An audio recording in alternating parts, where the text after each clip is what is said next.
Today, we will recap UFC 302, discuss why the bonuses shouldn't be given to the main event fighters, and talk about the breaking news of UFC 303 press conference getting canceled. So, what are we waiting for? Tim, hit it! Ladies and gentlemen, welcome to the Fight Insight Podcast. I mean, you'll have just recorded that intro after we film this, so I don't know whether we end up getting stiffed by our guest or whether he actually shows up. So I don't know how to start this intro. He's not looked at the message that I've sent him yet, Rain. But welcome back off the heels of UFC 302. Woo! We've got some stuff to talk about. Obviously, first thing first, Basel the Habibi Hafez. Congratulations! Woo! Fight of the night. If I had my way, Rain, that was fight of the night. It is absolute travesty that Basel did not get a bonus for that fight. That was and Mickey Gall. I do want to say, holy cow, did both of those guys put everything on the line. They're both coming off long layoffs. The crowd was pumped. It was in the early prelims. They had the crowd on their feet. That was a fantastic fight by Basel, our friend. So congratulations to him. I know. And to think that it was in the prelims, right? When you were watching it, yeah. It's like, I was watching it and I was like, are we still in the prelims? It's crazy as to how Basel and Mickey kind of went at it. Oh, man. I in Basel's interview after the fight, I thought it was like the best interview I've ever heard post fight. It's amazing, and I'm glad he had that opportunity, because remember when he was with us, like last week or 2 weeks ago, he mentioned that he would really love to speak up if he does get that opportunity to have that interview after his fight. Yeah, you know what really pisses me off, Rain, is that you go online and you always see like where people will post the post-fight speeches, especially when they're motivational, such as Basel's, right? So I go and make a reel, you saw it, of like he was talking to us, saying how he was going to talk about that issue, and then I cut into the thing, and stupid Instagram keeps booting it out, saying that it's illegal. So I don't know what I'm doing wrong. I've messed around with it a little bit more to try and get it, so I'll try to post it tonight. But I'm going to post, or I did post this on our Instagram, Rain, and I'm going to show this picture here. I've said this for a long time, Rain. The main event fighters should not be eligible for performance of the night bonuses. For UFC 302, the $50,000 went to Islam and Dustin for fight of the night. Performance of the night, Islam and Kevin Holland. That is absolute garbage, Rain. You know where I stand on this. Your thoughts on this? Yeah, I think it's kind of not fair, you know. I feel like the main event fighters, they always get the spotlight. They always get the money, the most money out of the fights, right? So I feel like the fight of the night, performance of the night, I feel like that's something that the other fighters, other bouts in the card, especially the prelims one, especially when the fighters in the prelim cards did their best to wow the crowd. I think they deserve those bonuses more. Rain, this is a miraculous moment where we actually agree on something on the show. But you said everything that I've been saying to people that were arguing with me, because they go, well, if they put on the good show, they put on the good show. Like you said, they get all the advertisement and focus leading up to the event. So sponsors, blah, blah, blah, they're getting all that. They normally have something to fight for. If you're in the main event, you're normally fighting for a title or for a number one contender spot, something high. There's something already. You're probably, if it's a pay-per-view, you're getting pay-per-view points on top of your contracted amount. I would think that even if it's on a UFC fight night, I would think that if you're the main event, you're probably going to negotiate a little bit more money than what your normal contract states. And if you think about how much money the main event people normally make, we're talking $1 million plus, right? Like a guy like Islam's got to be making over $1 million. 50,000 to him is nothing. I mean, it's not nothing, but it's so small in percentage. Whereas to someone like, let's say Basil Hafez, I have no clue what his contract states. It could be 100% of his purse. If he was fighting for 25 and 25 and he gets an extra 50, even if he was fighting on a 50 plus 50 contract, that's still another 50,000, 50% more.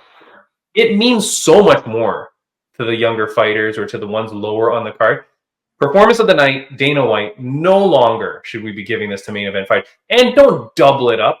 This is so bullshit, the doubling up thing. I hate that too. If you get fight of the night, why do you get the performance of the night? Nonsense.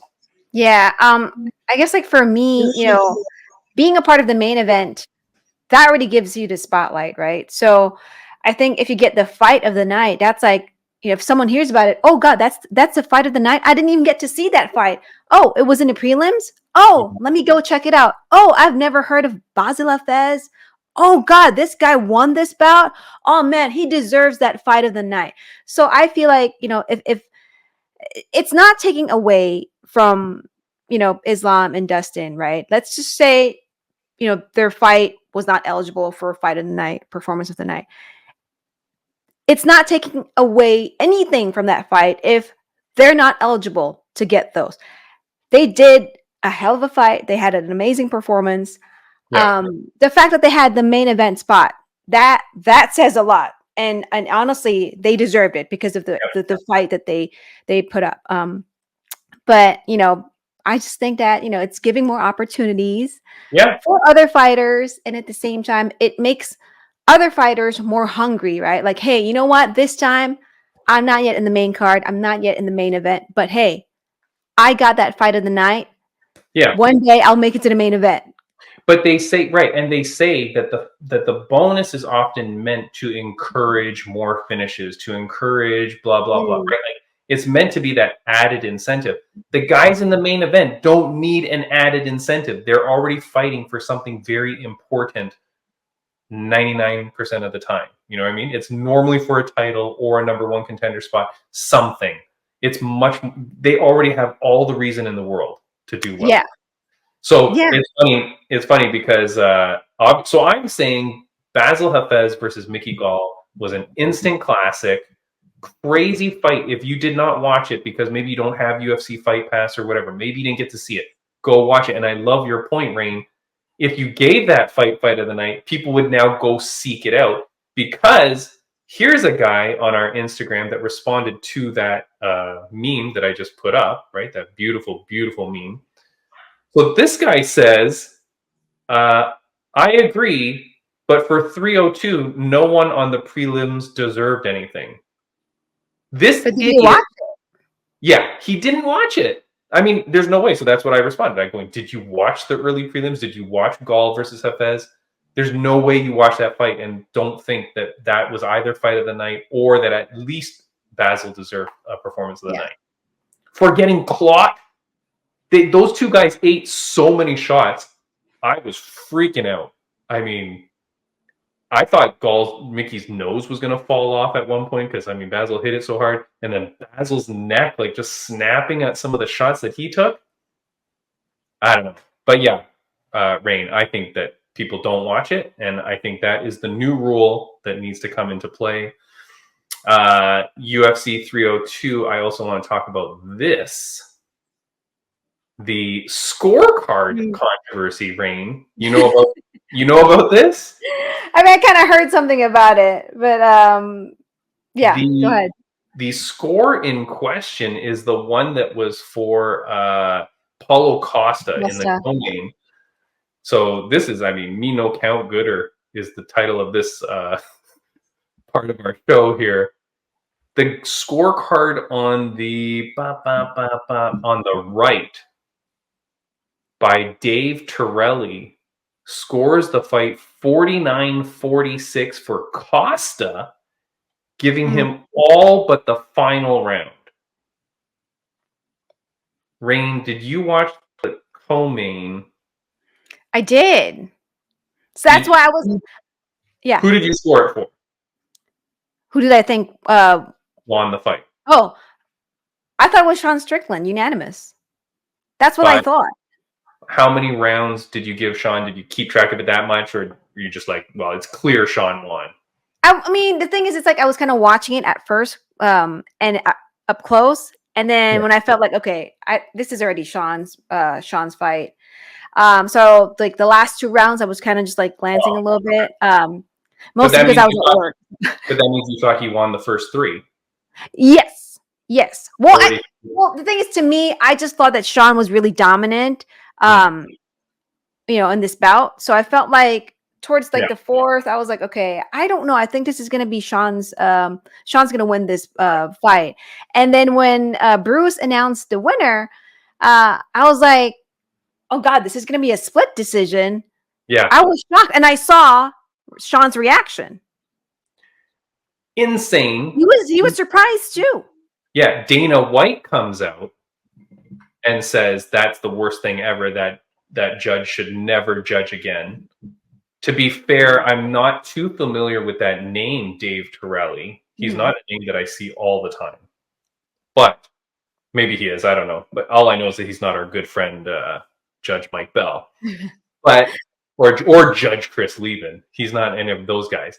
But, I mean, crazy scorecard rating. Because there's no freaking way you give Costa the first 4 rounds. I mean, that judge, really, that's a problem.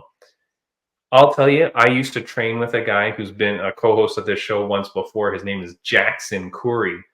I used to train with that guy, and fighting him is exactly fighting Sean Strickland. To a T. The guy is really tall. Like, he's taller than me. I think he's like 6'3" or whatever. And he would just constantly walk towards you.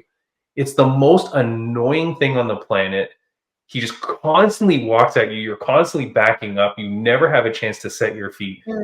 Stupid teeps to my tummy. Hurts the crap out of me. And then those stupid just jabs to your face. It's the worst. And Paulo Costa could not deal with it in the slightest. He had no answer for it. Yeah. I mean, and I think that's why, to me, if I had seen a lot more from Costa, like trying to at least, I mean, he tried to fight back, obviously, but it's to me, I felt like I wanted to see more, right? But I didn't see enough for me to feel like, oh God, this might be a split decision. No, of course not. And then what I thought was even fun, and Jackson, if you're watching this, I hate you, by the way. So, but hi, Jackson, let's be friends. Yeah. Paulo Costa was, I don't know where he was, on MMA Fighting. He is quoted as saying, I will bring back the old Paulo to take heads off, to finish the fights. I have the power, so I need to deliver that, and I will do it. I don't give a F points or conserving energy or F anything about that. Dude was not conserving energy. He was like, his mouth was open. He was gasping for air by the 2nd round. I think Joe Rogan was commentating on it. I will come to take heads off. This is who I am. This is the kind of fighter I am. I mean, he had a really bad night at the office. Yeah. But he's so damn handsome, Rain. So, I mean. I know. That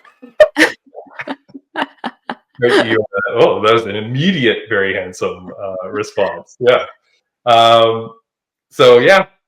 Well, so that's it. But so obviously you are excited to see Paulo Costa back.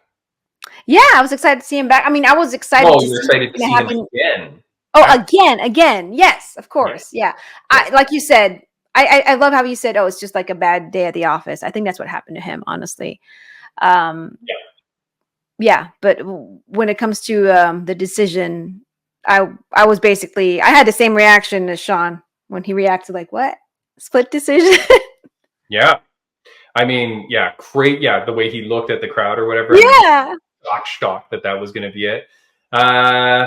What else happened at 302? Here's something that happened at 302. No surrender, Raymond. No surrendering at all. And of course, we were talking about Donald Trump,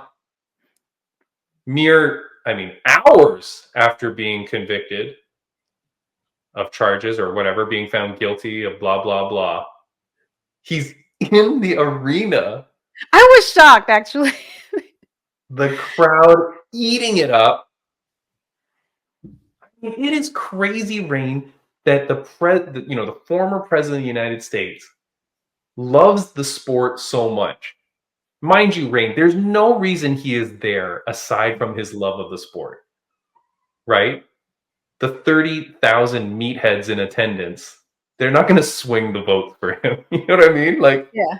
he's there because he loves it, and he goes out there and he's watching. And I thought I was dying laughing too, because at some points as the fights were going on, you could see him sitting cage side, and you could see his head like watching, like he's legit watching the fights. You think he's ever had like sweat or like blood on him? Because I feel like he always sits close. Yeah, of course. Why not? I mean, I just think it's so friggin' cool. Regardless, this is the thing too. Like, then I started looking online, and there were a lot of people complaining about it or saying whatever in their political views. It's like, do you not understand what he has done for the sport of MMA, right? Like, if you don't know, go research it and just see how he gave his Trump Plaza in Atlantic City to host events and blah, blah, back when the sport was brand new. He was there supporting it, Oh, and that makes sense too, as to why he was actually there, because the 302 was in New Jersey. Yeah, is that Atlantic City? Is that Virginia? I think so. I think Atlantic City is in New Jersey. Let me. You're an American. You should get in trouble for not knowing that. I don't know, but yeah, it's in New Jersey. Okay. Oh, I see. Okay, but yeah. So I mean, if you don't know the history, and Rain, so many people nowadays don't know the history of like UFC, because all the the fans are getting newer and newer. So if you're some new guy and you don't understand, you're just like, wait, is this guy coming here because he wants my vote? Like, what's the deal? No, this guy loves the sport. And it's pretty freaking crazy that he's there at so many events. Like, did he get there like before the start of the main event? I can't remember. Oh yeah. No, I think he was there. No. He was there for the main card, right? For the main card, yeah. Okay. But I mean, he was for sure there for the co-main, because after Sean Strickland won his fight, he jumped out of the cage to go take a selfie. Yeah. Which, as we learned from Dricus Duplessis, that's going to cost Sean about $10,000. $10,000, yeah. For jumping the cage. Speaking of jumping the cage, did you see that after Islam won, there was a guy, I think, that got taken out by security? Yeah. Because he did the same thing, but going into the cage. Yes. Do you know who that was? No. Who was it? Oh, it's a Bellator fighter. It's one of his friends. Oh, okay. It's I want to say Umar Nurmagomedov or something. It's a fighter. He's part of the camp. It wasn't just some random idiot. Okay. Yeah. But it's a Bellator guy, so nobody cares about him. So that's okay. Because like I remember just seeing security like grabbing this guy to keep out of the cage, and I was like, "Is that Conor?" Okay. I noticed it too. The commentators didn't say anything about it, because I think when that kind of stuff happens, you got to like not draw attention to it. But then afterwards, I looked it up, or it came across my newsfeed, and it's Umar Nurmagomedov or whatever. Okay. One of the Dagestani guys, blah, blah, blah. So, yeah. So anyways, that's funny. So the Trump thing, that's crazy. Before we go on with a few more things, this might be a quick episode, because our guest has still not seen my message. He saw it on last week, saw it on Friday. He knew all about it. His last message to me, got it. That's awesome. 4 of these guys. But he's not here yet. Anyways, Rain, let's look at Friends of the Podcast update. What do we have for Friends of the Podcast? Of course, Basil Hafez with his victory. Jake Matthews, former guest of the podcast, also secured a victory. So Fight Insight went 2-0. I won big money on my bet, because I always bet on all our guests, so I won on the parlay. Yeah. The gentleman, Josh Hill. He's a Canadian fighter. He is a former Bellator fighter who kind of got screwed in the transition as well with PFL. They kind of released him. He didn't really know what was happening. He's a great guy, great Canadian fighter. He's also a manager for Canadian talent with Sucker Punch Entertainment. So he's transitioning into that. Okay. I've seen him at Fight League Atlantic. He was there with 2 of his fighters at the last event. So I met Josh in person. He has signed Rain, with Octagon MMA.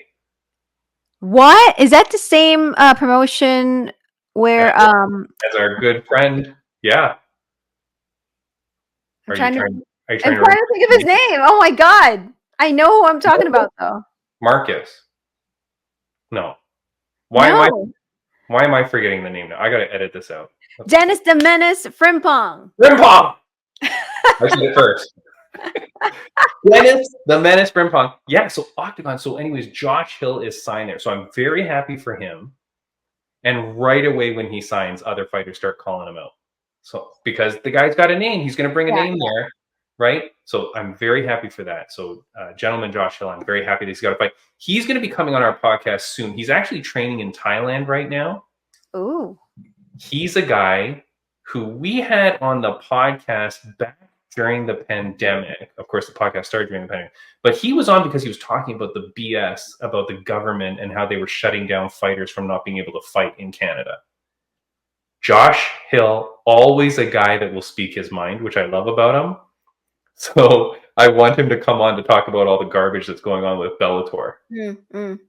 And he will do that. We just got to find time once he comes back from Thailand. So I'm very excited for Josh Hill. And then this weekend coming up, we've got Ricky Hadouken Tercios, former The Ultimate Fighter winner and former guest of the podcast. He's fighting this weekend against that 18-year-old, 19-year-old kid, Raul Rosas Jr. Rain, we pray to whatever God you want, all of them, as many as possible, that Ricky wins his fight. Yeah, of course. I love freaking Ricky Tercios. He's half Filipino, so you love him. Might be related. Half Filipinos, I'm already biased. So yeah, so hopefully Ricky wins. Then we'll get him back on the podcast. And what else do I got? I think just that Rageworks Podcast Network. Of course, check them out for other audio podcasts like ours. And let's not forget FLA 16, right? FLA 16. Oh, thank you, Rain. Thank you for leading into that. This weekend. I will be commentating at Fight League Atlantic 15. 15. I said 16. You know what's the problem? Because UNF is at 19. We're at 19. FLA is at 15. Yeah. So we're a little bit off. Okay, let's do this again. Fight League Atlantic 15, June 8th. Get your tickets now. We're at the Zatzman Sportsplex in Dartmouth, Nova Scotia. We are going to be there June 8th. 11 incredible fights from athletes around Canada. Kicked off. No. Reset again. Bzz. Fight League Atlantic 15, June 8th. Dartmouth, Nova Scotia in the Zatzman Sportsplex. I'm going to be commentating. I'm also going to be hosting the weigh-ins live on YouTube on Friday. Come on over, support me. Go check out fightleagueatlantic.com to get your tickets to the event. If you can't be there in person, go to fightleagueatlantic.com to watch the pay-per-view. 11 incredible fights. The main event, our guest last week, Chris, the Greek assassin Kalidas. He fights his retirement fight, former UFC veteran. He will be there. I can't wait, Rain. This is going to be an incredible event. I'm very, very excited. Hunter Savage is on the card. We've seen him before. Sam Rhino is going to be there with his crash of rhinos. It will be an incredible event. I cannot wait to see it there. Also, what's interesting is there is a super fan of all Canadian MMA, but she's definitely a super fan for Fight League Atlantic. She's going to be out there. She normally goes out to a bunch of the events, but ever since I've been going, she hasn't gone. I don't think it's personal against me, but she will be there for this event. So I'm finally going to get to meet her. Is it Capricciosa? What's that? Capricciosa? Is that her? Yeah. You talking about her? Oh, yeah, we follow each other on Instagram. Oh, Filipino. Mm-hmm. Okay. If you're Filipino, follow me on Instagram at Ringside Ray. All of the Filipinos have some halo and watch Fight League Atlantic. Yeah, so she's gonna be there. I'm very excited, because she's like a super fan, and that's kind of cool. So I'm gonna get to meet her. I've obviously chatted with her so many times on Instagram. Anyways, fantastic event. Can't wait. I'm very, very excited to go out there this week. By the time this airs, I will be in the air flying out there. So very exciting. And my wife will be coming with me, Rain. That's awesome. I admit I'm a little bit nervous that she'll be in there for the live weigh-ins. Like if I Oh. see her. Is your husband, can you see your husband when you're commentating or when you're doing your announcing? Can you see him? Do you ever lock up? Sometimes it depends on where he's sitting. Yeah. Sometimes I do see him, sometimes no. No Um, nerves? hmm? No nerves if you see When I hubby? see him, no. Honestly, if I do see him, honestly, I feel more comfortable. Like I feel more like, oh, Oh, okay. I Like should have said someone. that. Hold on. Delete this. I don't want my wife to see that. Okay, ready? I am so excited my wife is going to be there. I'm going to see her and it's going to make me feel better. That's awesome. That's awesome. No, I don't. No, in all honesty, I am a little bit nervous only because I'm new at it in general. But I feel for the weigh-ins. I mean, the weigh-ins are pretty easy going, anyways, and it's just about kind of like playing it up and getting a good time. So I don't think I'll have too much stress there. So that's okay. I want to Yeah. do. I want to make her proud. You know what I mean? I want her Yeah. to be like, that's my husband. She's already proud of you. You know, and Ugh. then Yeah. So, anyways, that's super exciting. So that's all the things that we're doing for friends of the podcast this week. Of course, you've got UNF 19. UNF 19 and what, like almost, oh yeah, we're like a month and 3 days away from UNF 19, July 6th, live at the Commerce Casino in Los Angeles, California. We have tickets available still. Go to upnextfighting.com. Go get your tickets. It is the UNF mega show, UNF 19, July 6th. I want to see if Ray the Slim Reaper Roland is on the card. He's been out for a Ooh, while. yeah. That dude, he was injured or whatnot. Let's get him back on the card. I want to see Slim Reaper back there. He is, I think, fighting Michael Salinas. Wait, he's booked?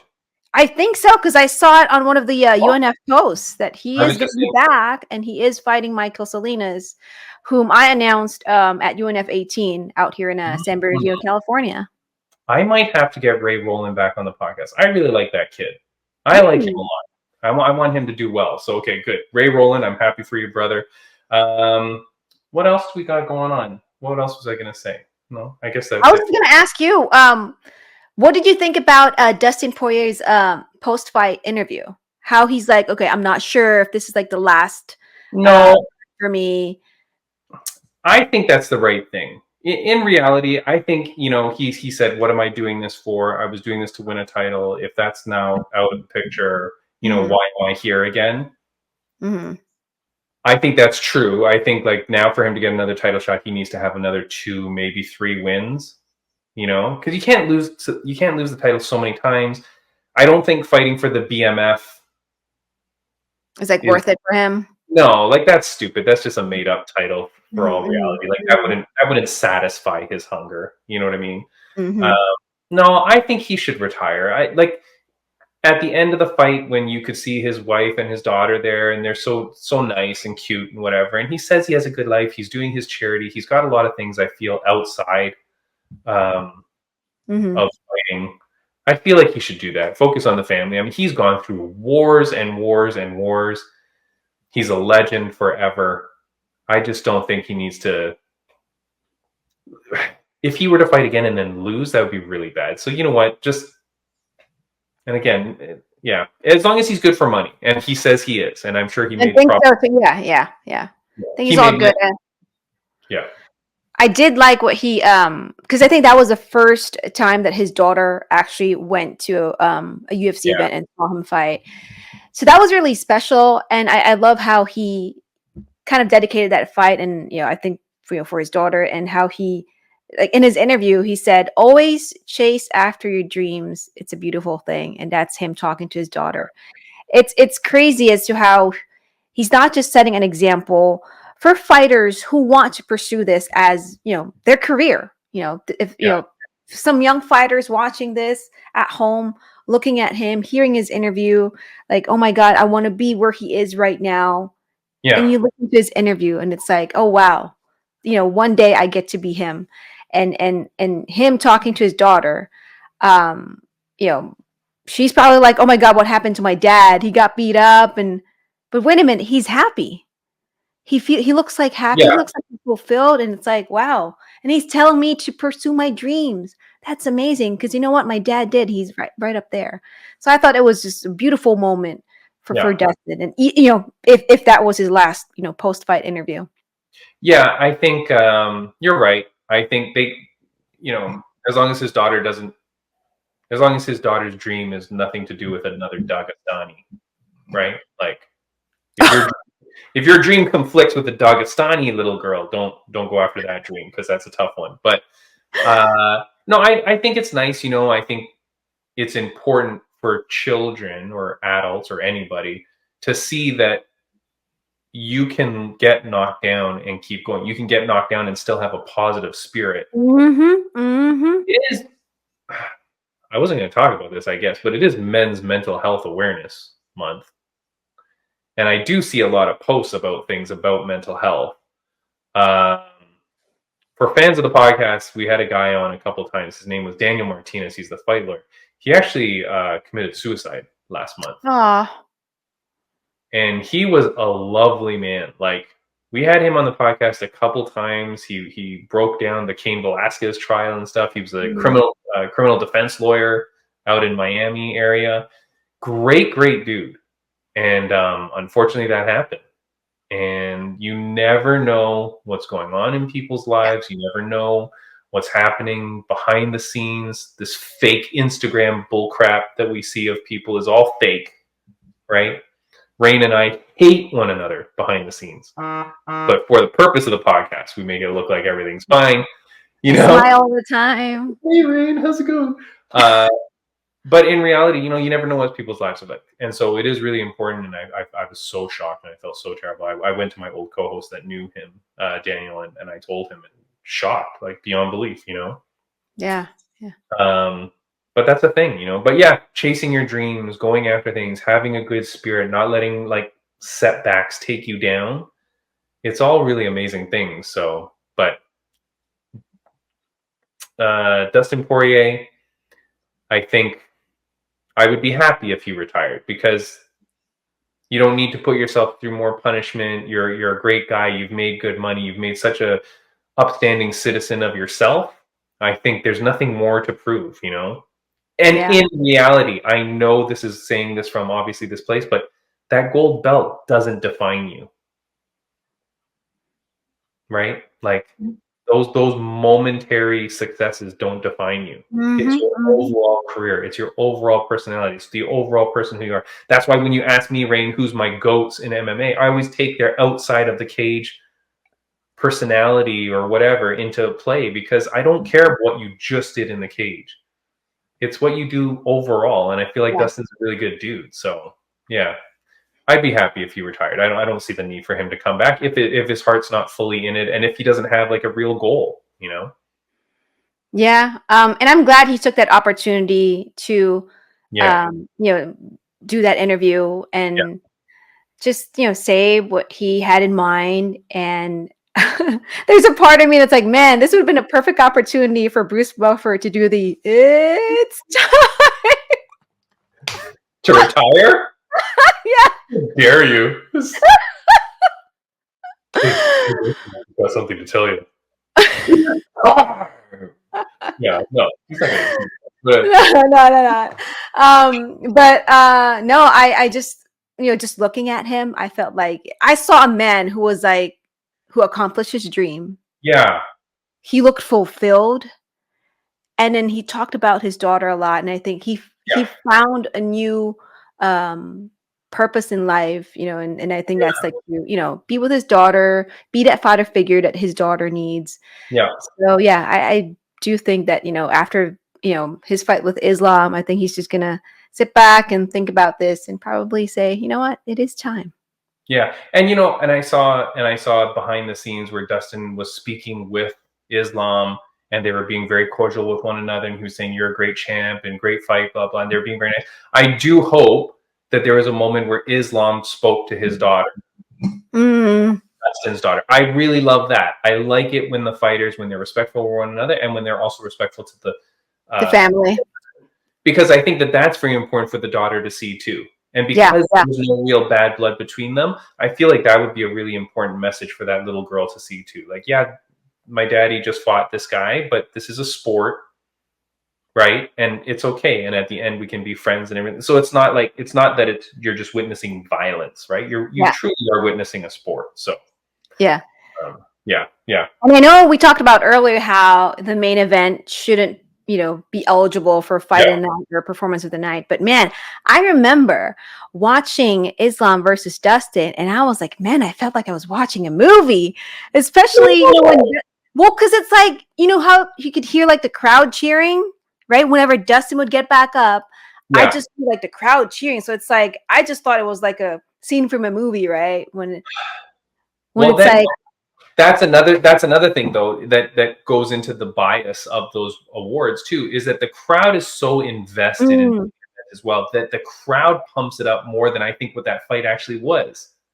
mm, In reality, I thought that fight wasn't the greatest. mm, mm. Dustin really I don't know. If I'm the next time I'm fighting a Dagestani, right? What I will do, Rain, is I'm going to focus all on uppercuts straight down the middle and knees up the middle. You can't see it, but I just throw a beautiful knee. But because he's going to come in, right? And I'm not a coach and I'm not whatever, but I just think I would have liked to see more short uppercuts kind of being thrown, just so that the second he kind of comes in, maybe you catch him with something. Okay. I don't feel like, I don't know, Dustin's game plan seemed weird to me.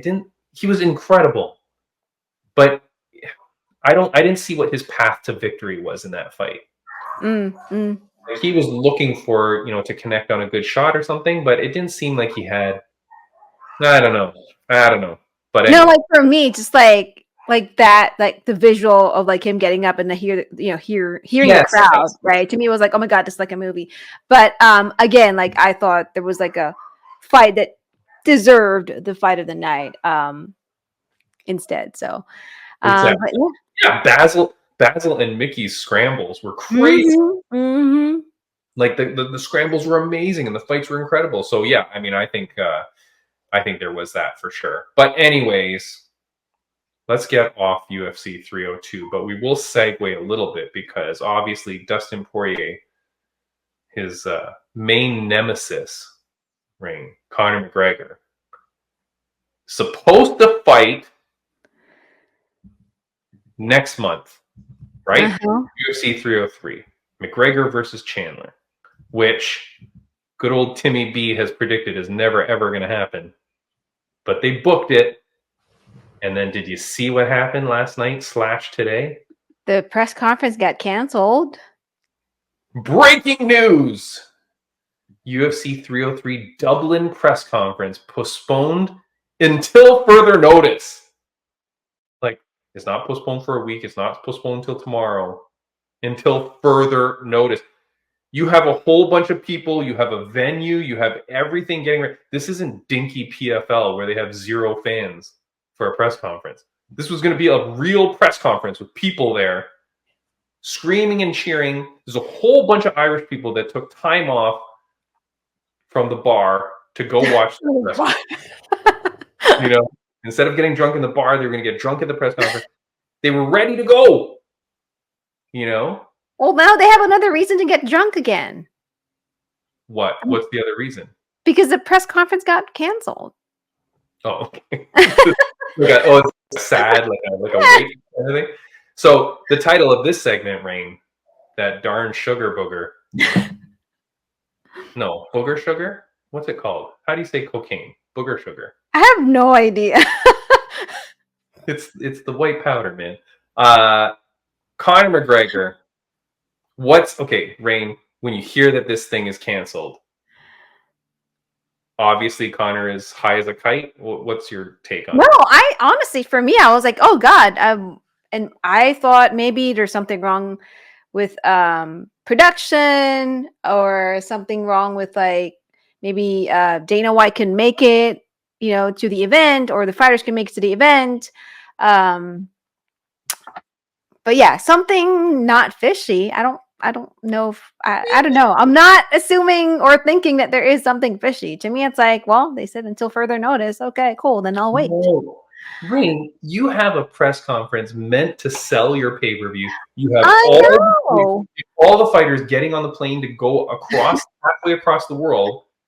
Michael Chandler found the news out as he was at the airport or the morning that he was going to get on the flight. So thank God he didn't waste his time. But there's hotels booked, there's accommodations, think about all the UFC staff, the materials, the blah blah blah, printing out the freaking posters and the marketing budget. You're not canceling this for no serious reason. Well, yeah. So there's got to be like a big reason why it happened. God, I can only imagine the amount of money that UFC lost because this press conference didn't happen. Conor actually tweeted about it. So What did he tweet? I just saw this tweet from Conor. Do you want me to read it? I can read it. Okay. Yeah. It says, in consultation with the UFC, today's press conference was canceled due to a series of obstacles outside of our control. I apologize to my Irish fans and fans around the world, including Team AB, for the inconvenience and appreciate all your passion and support. I can't wait to put on the greatest all-time show in the Octagon. That was posted today, Monday, June 3rd at 12:42 Pacific Standard Time. I admit it's nice that he shouted me out. Did he actually do that? Yes, he did. Like, you can, I'm going to take, oh, wait, no, he just deleted it. Oh. I mean, I like that. I appreciate that, Conor. No. Okay, and I also realized I said sugar booger. It's booger sugar. So that darn booger sugar.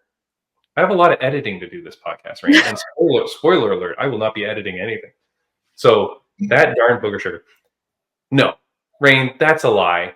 First of all, Conor didn't write that tweet as well. His people wrote it. I came from his account. No, I know, but like his people wrote it. Look, it's his fault. This event is think so?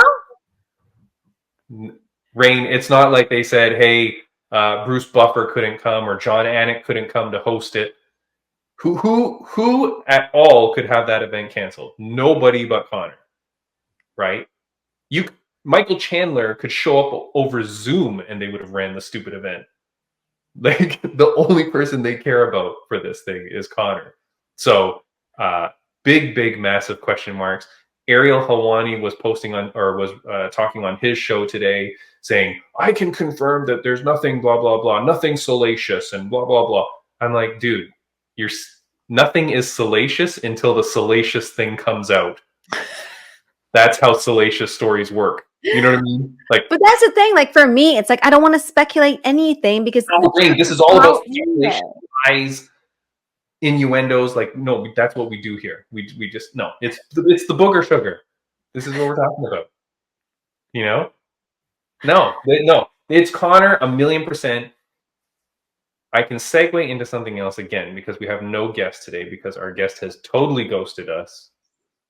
Frickin' hell. Let me just check again in case he's messaged. Nope. Good. He lives where close to where I work, so maybe I'll go find him myself. Yeah. Knock on his door. Yeah. Hey. And the good thing is he's a bare knuckle fighter, so you don't even have to put on gloves to punch him in the face. You just knuckle up. Perfect. I'm ready. Yeah. Like I will never have felt a softer punch in his life. No, what was I going to say? So Ariel Helwani talking about the thing. Here's the thing, Rain. So obviously people online are going to say, well, Conor's popping for something. He's got some sort of drug or, performance enhancing substance, blah, blah, blah, right? Like maybe that's what the hell's happening. It's got to be something. It's definitely something, something really big for them to cancel. Did he throw another woman off a yacht?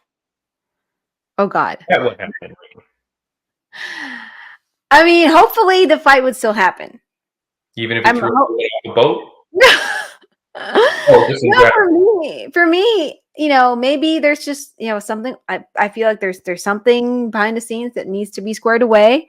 And then after that, we can do the press conference again.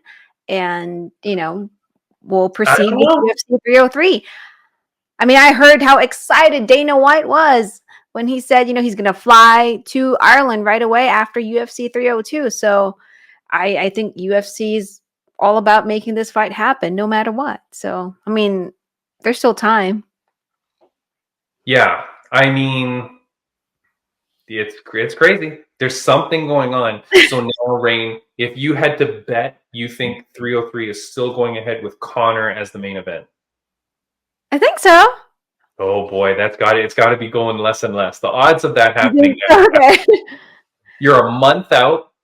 There were already a lot of issues because I think, was it on the weekend, he had posted photos of him partying or whatever, and so people were making comments, that Chandler's out there kicking ass, training and training 17 times a day, and then there's Conor partying. Now, mind you, you can go and party all you want as long as you're still training at some point during the day or doing whatever the hell you got to do.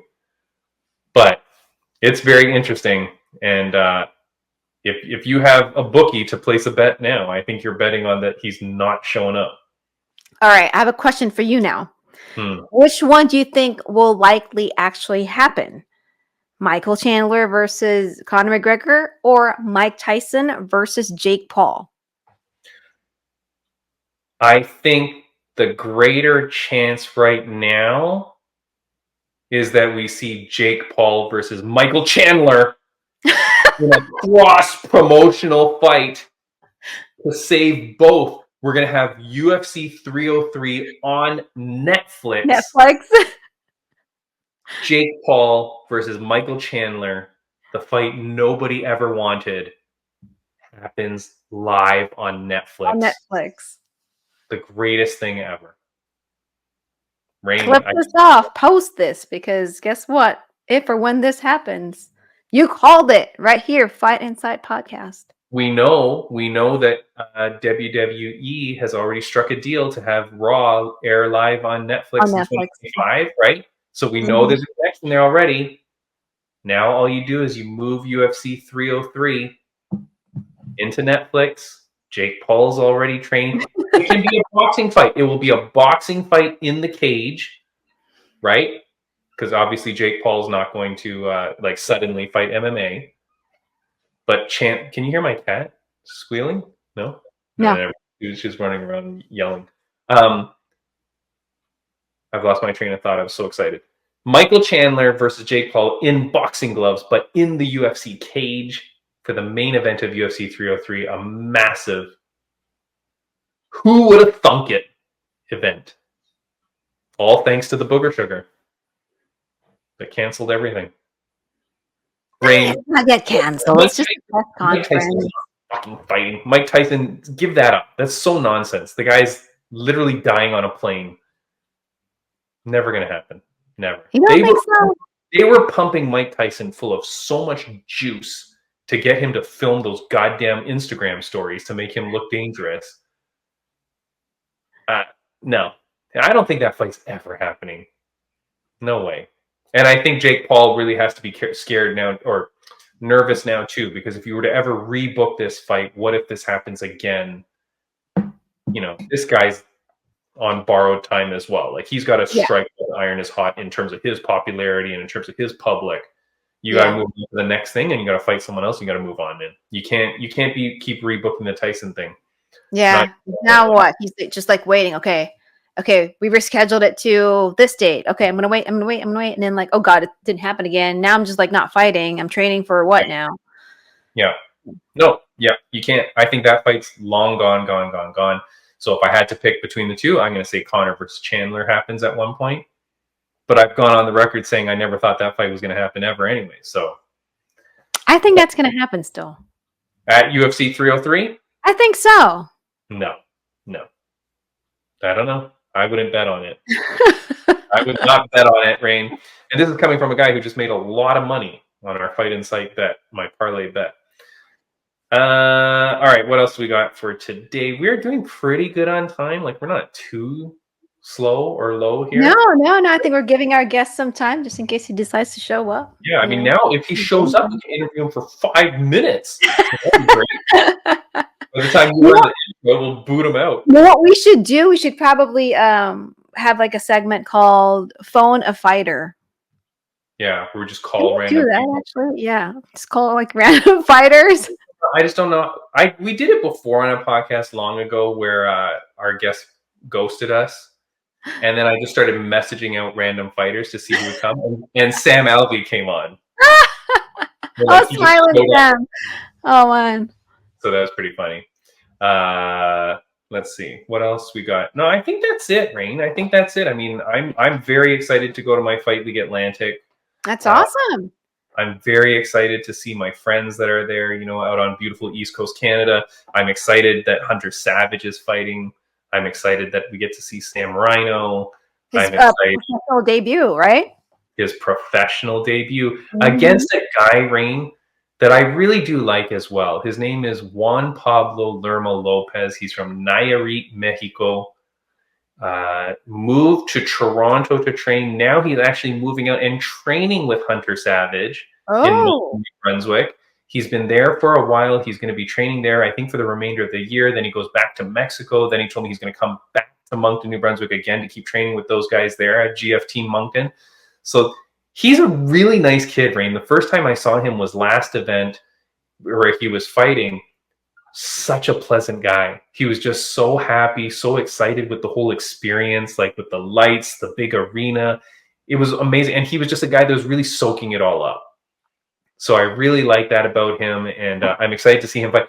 I hate knowing people, though, because now when I have to commentate the fight and one of these guys has to lose, you know, it's very tough for me. I will say that's the hardest part about commentating is when you know or like one or both of the fighters. It's so difficult to keep your impartiality and to try to give both people the shine.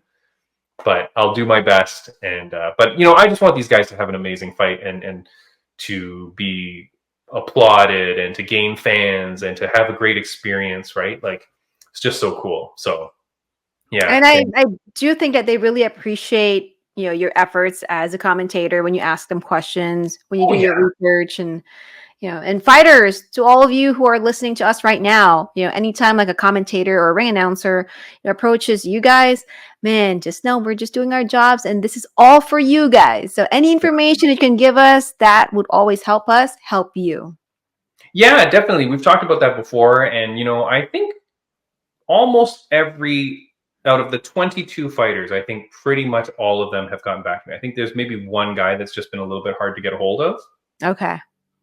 But aside from that, everyone's been really cool and told me fantastic stories. There's one guy, Rain, that his name is Chris Beck.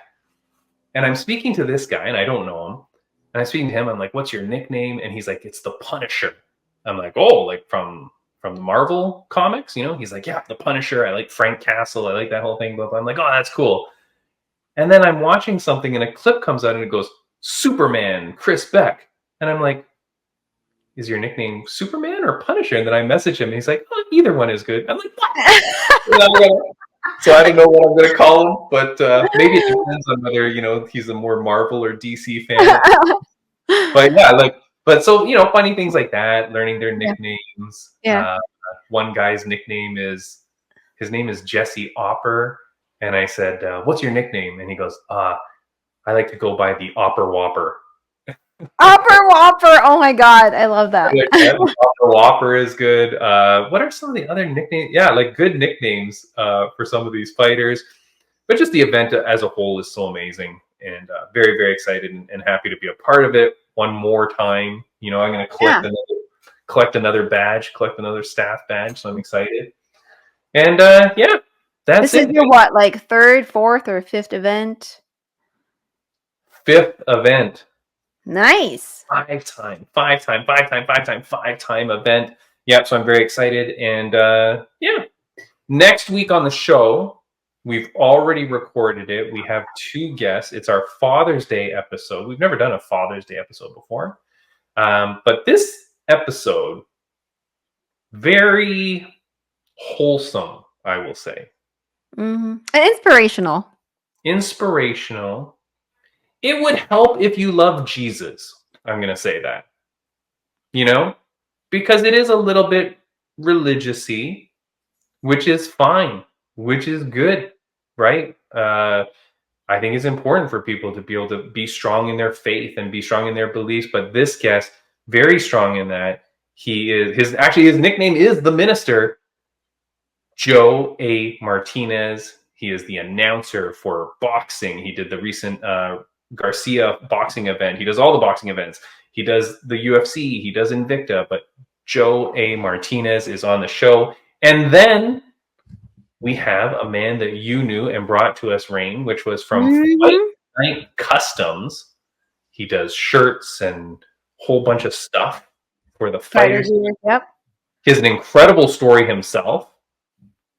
And his name, Rain, is Jose Rubio. He is Jose a very Rubio. Yeah. Great guy. It's a long episode, so buckle in.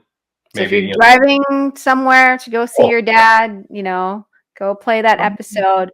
It is very inspirational. And, I think, like I said earlier, whether you're religious or not, I think it's, this episode, it's just very inspiring. Yes. Yeah. And to see how people think, right? Like I always find it interesting to see how people think, to see how people react to things and situations. Definitely his love for his wife is something that came across. That is beautiful. Mm-hmm. Interview, right? Mm-hmm. I wonder if he gets freaked out when she's in the crowd. I don't think so. No, Joe's a consummate professional. Yeah, he's a pro. He's a pro. All right. Well, anything that you want to say before we get out of here, Rain? I just thought you were asking me earlier about, if I was nervous, or no, you said that you might be nervous because your wife's going during the weigh-ins. And I was like, why? Is it because you're going to be standing right next to like a shirtless guy? Wait, and you're like jealous? Yeah, you're like nervous of like, is my wife staring at me or like the shirtless guy? These bastards. Honestly, the reason why I said that was because like for me, sometimes like with my husband, it's like, he goes to these events and I'll have like fighters shirtless, right? Just like giving me a hug, right? And I see my husband up there and it's like, I hope he doesn't get jealous. But, I think jealous, you shouldn't be like holding on to that hug so long. No. But I think it's beautiful when you have someone who, supports you and anything that you do, like especially for something like this that we do, it's like, people see us and, you don't know who's going to come up to you and talk to you. And, I feel like if you have like a jealous partner, then it's kind of like hard to kind of like, hey, I'm just doing my job. I'm not like, well, I like how you tried to spin this, but you started this by saying, "Is my wife going to be upset because she's going to see my flabby ass?" No, you said you're nervous. I was like, in my head, wait, are you nervous? Because not about that, Rain. I'll take out any of these fighters. No, I think, no. What, now you're going to do the weigh-ins like shirtless too, or what? Should I? Maybe I should. I'm going to ask Eric if I can. Just like rip your shirt. Yeah. I am. You know what I'm going to do this time, though? I normally wear like my FLA t-shirt and then a blazer on top. No more. I find that the blazer covers too much of covers the logo, yeah. So I think I'm just going to wear the FLA hoodie and do it a little bit more casual. Yeah. What I noticed with like weigh-ins, it's like very casual anyway. Yeah, it's different, but I think I'm gonna more brand it out with the hoodie. Yeah, so because I think when Shmo does our weigh-ins, he usually wears like UNF branding, like UNF shirts or UNF collared shirts. Really? Yeah. Well, but he always wears a suit for the event. But the weigh-ins are very casual. Well, I'm gonna take a page out of the Schmo's book. Hey, Rain, I'm gonna do. Wait, we can like this. That's my Schmo impression. You're already wearing glasses, so yeah, I'm just gonna get a highlighter and yellow them up. And then, hey, Rain. Okay, I think that's it. We have made fun of enough people on the show. Oh, you know who I'm going to give a shout out to, Rain? There's a fighter on the card for Fight League Atlantic. Again, they're all wonderful people, but I've said a few. Cody the Harbinger O'Halloran. This kid, I wanted to have him on the podcast, but he was on the Fight League Atlantic podcast, so I didn't want to like bother him with time and stuff. I really like this kid. This kid's such a good kid too. Very much like a Hunter Savage. Just such a nice polite kid. He's from Newfoundland, from Paradise, Newfoundland. And great kid. I really like this guy. I like his coach. I had breakfast with them a couple of events ago, Ben Crane. Really good people out of Rogue MMA in Newfoundland. My mom is from Newfoundland, so I have a little bit of like a soft spot for Newfoundland. Newfoundland is a province in the very east of Canada. And yeah, that's a kid. I'm very looking forward to him too. So Cody, the Harbinger O'Halloran, I do want to see him fight all these guys. Boy, oh boy, I'm excited. I'm pumped for this event. Super pumped. That's awesome.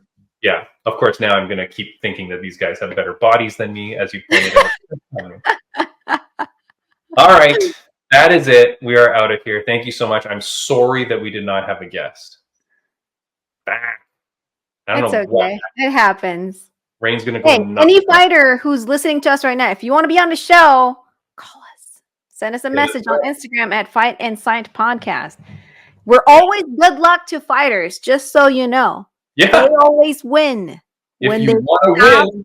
Fight and Sight Podcast before their fights. If you want to win, get your ass on this show. It's science. We've proven it so many times. We have a bunch of friends of the podcast that have won their fights after they did an interview with us. Yep. Exactly. Yep. Yeah. Rain, that's it. We're out of here. Thank you so much. We still managed to have a great podcast and talk. I know. I hope people enjoy it. There's always stuff to talk about in the world of mixed martial arts. So that's what's great. There were so many topics too that we didn't get to. But anyways, Rain, goodbye. Bye.